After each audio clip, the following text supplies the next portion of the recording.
लड़की ने अपनी तस्वीर फेसबुक पर अपलोड की और साथ लिखा, दोस्तों मैं कैसी लग रही हूँ।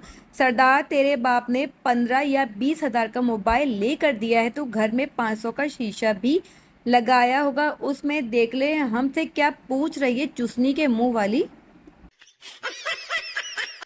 एक होटल पर लिखा था, खाना आप खाएं पैसे आपके पोते देंगे। एक आदमी ने पढ़ा तो बहुत खुश हुआ और दाद दी और कहा, ये तो कमाल है, बेटे भी नहीं पोते देंगे। लिहाजा वो होटल पर चला गया, वेटर से कंफर्म किया और कहा, अभी तो मेरी शादी भी नहीं हुई। वेटर ने जवाब दिया, कोई बात नहीं, आप खाना खाएं, शादी करें, फिर अपने बच्चों की शादी करवाएं। जब आपके पोते हो जाएंगे तो हम उनसे बिल वसूल कर लेंगे। वो खुश होकर एक कुर्सी पर बैठ गया और खाने का ऑर्डर दिया। खाना खाने के बाद वेटर ने इसके आगे बिल रख दिया। इस पर वो आदमी कहने लगा, आपने तो कहा था बिल पोते देंगे, फिर ये क्या है। वेटर मुस्कुरा कर बोला, ये आपका बिल नहीं, ये आपके दादा जान का बिल है। लड़की, मेरा मोबाइल ज़्यादा मेरी अम्मी के पास होता है। लड़का, और अगर हम पकड़े गए तो। लड़की, नहीं पकड़े जाएंगे। लड़का, क्यों। लड़की, क्योंकि मैंने तुम्हारा नंबर बैटरी लो के नाम से सेव किया है। जब भी तुम्हारी कॉल आती है तो अम्मी कहती हैं, ये लो मोबाइल ज़रा चार्ज पर लगा देना। बीवी की दुआ, ए अल्लाह पाक मेरे शौहर को तरक्की दे, दौलत दे, कार दे, बंगला दे, मुझे कुछ नहीं चाहिए, तू सब मेरे शौहर को दे दे, फिर उससे लेना मेरा काम है। एक शख्स माहिर नफ्सियात के पास गया और कहा, वो शदीद एहसास कमतरी का शिकार है और उसे अपना आप घटिया लगता है। माहिर नफ्सियात ने 2 घंटे इसके नज़रियात और ख़यालात पर खुलकर बात की और मुसलसल नोट लेता रहा। गुफ्तगू ख़त्म होते हुए माहिर नफ्सियात ने उसके कंधे को थपथपाते हुए कहा, बात यह है कि भाई, तुम्हें कोई एहसास कमतरी नहीं है, तुम हो ही घटिया इंसान।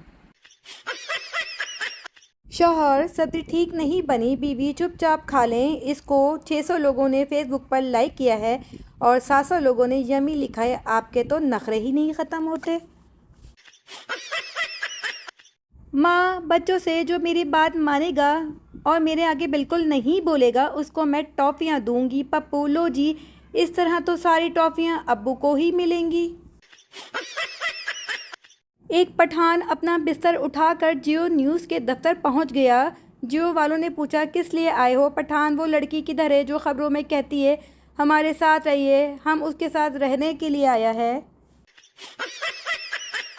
तारीख गवाह है, जब घर वाली खुशी होती है तो घर वाला भी खुश होता है, मगर जब घर वाला खुश होता है तो घर वाली को शक होता है।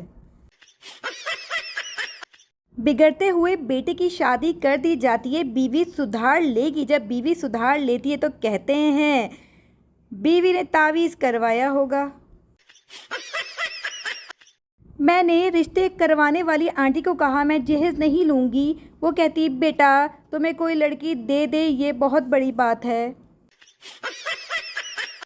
भिखारी ने घर के सामने सदा लगाई, 10 रुपए का सवाल है बाबा। घर से एक नई नवेली दुल्हन बाहर आई और फ़कीर से बोली, जाओ बाबा माफ़ करो। भिखारी कोई दूर गया तो दुल्हन की सास ने उसे वापस बुलाया। भिखारी खुशी खुशी वापस लौटा तो सास बोली, जा बाबा माफ़ कर। भिखारी गुस्से से, फिर मुझे वापस क्यों बुलाया। घर की मालकिन हो तो ये कौन होती है जवाब देने वाली। जब मैं मालकिन हूँ तो।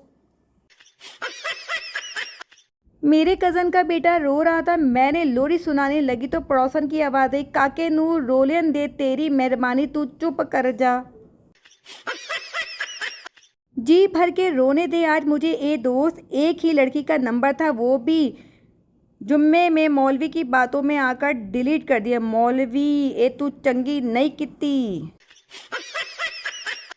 क्लास की ग्रुप फोटो देखकर मिस बच्चों से कहने लगी, तुम बड़े होकर कहोगे ये बिलाल है जो अमेरिका चला गया, ये अली है जो लंदन चला गया, ये पप्पू है जो वहीं का वहीं रह गया। पप्पू जल कर बोला, और हम बोलेंगे ये हमारी मिस हैं जिनका इंतकाल हो चुका है। मरीज, डॉक्टर साहब आपने नर्स तो बहुत अच्छी रखी हुई है, उसे देखते ही मैं ठीक हो गया। डॉक्टर, हाँ जानता हूँ। थप्पड़ की आवाज़ बाहर तक आई थी। बाबा जी कहते हैं अंग्रेज़ों ने अपने बड़ों की कदर नहीं की। ऑस्टाइन और न्यूटन हमारे यहाँ पैदा होते तो उनका सालाना उर्स मुनक़िद करवाते। हज़रत बाबा न्यूटन, सिब्बो वाली सरकार, हज़रत बाबा ऑस्टाइन, बुलबुला वाली सरकार। आजकल के बच्चे स्कूल से निकलते ही हैंड फ्री लगा लेते हैं। एक हम थे, पत्थर या बोतल को ठुड्डे मारते मारते घर तक ले जाते थे। आज पूरा इंतज़ाम करके शादी पे गया था कि आज तो लड़की के दुपट्टे में घड़ी अटकेगी ही अटकेगी, लेकिन एक बाबा जी की धोती में अटक गई। तो फिर लत्थे खा के घर वापस आ गया।